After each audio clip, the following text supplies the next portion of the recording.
Anzia huko Rukwa ambapo mzee Magauni Monwa mwenye umri wa miaka 72 mkazi wa kijiji cha Mtatumbila kilichopo wilaya ya Nkasi mkoani Rukwa ameoa wake 14 na kufanikiwa kupata watoto 103.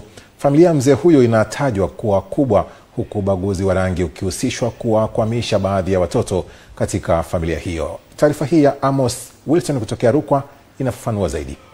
Nimetembea zaidi ya kilomita 70 kutokea halmashauri ya manispaa ya Sumbawanga kufika katika kijiji cha Mtatumbila kilichopo halmashauri ya wilaya ya Nkasi. Kubwa zaidi tumekuja kuonana na mzee Magauni, mzee maarufu katika kijiji hiki. Pamoja na hayo, mzee huyu ana misimamo ambayo huenda jamii ikachukulia tofauti. Moja kati ya misimamo hiyo ni pamoja na kutompa kipaumbele mtoto mweupe. EATV mara baada ya kufika hapa tumepata nafasi ya kuzungumza na mzee Magauni ili kujua nini hasa kinachosababisha yeye kujenga imani ya kutomsaidia mtoto mweupe.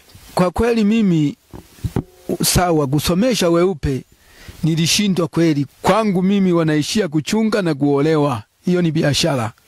Akiolewa na chukua ng'ombe na achana naye. Na huyu namuoesha anaenda kuchunga ng'ombe tu bila kusoma. Na vipi kwa mamlaka ambazo labda zinahimiza kuwapa watoto elimu, lakini pia kukemea vitendo vya unyanyasaji kwa maana ya kuwezesha kwamba watoto wanapata elimu na vitu kama hivyo? Je, umeshakutana nao na wewe mtazamo wako ukoje? Mimi mtazamo wangu, wale weupe nikimzaa mweupe ni kuchunga ng'ombe na kuoesha kama mwanaume, mwanamke ni kuolewa. Na mwanaume mweupe hata huna ng'ombe anakubali kuoa bure kwa ajili kangozi hako wanampenda hata wa ukweni ni mbegu. Kuliko mweusi paka atazeheka unaye. Yule mweusi paka wakapatikane mwenye roho nzuri kama ya kwako kwamba huyu anatosha tu hata huyu ili mradi nisiwe msimbe niowe, sio leo. Nikiwa hapa nimepata nafasi ya kuzungumza na moja kati ya mke wa mzee Magauni. Yeye amezungumzia mtazamo wake kuhusiana na msimamo alionao mzee huyu.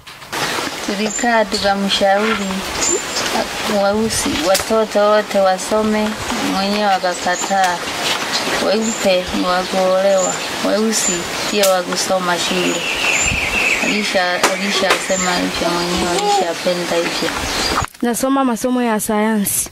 Kwenye matokeo nakuwa wa kwanza au wa pili.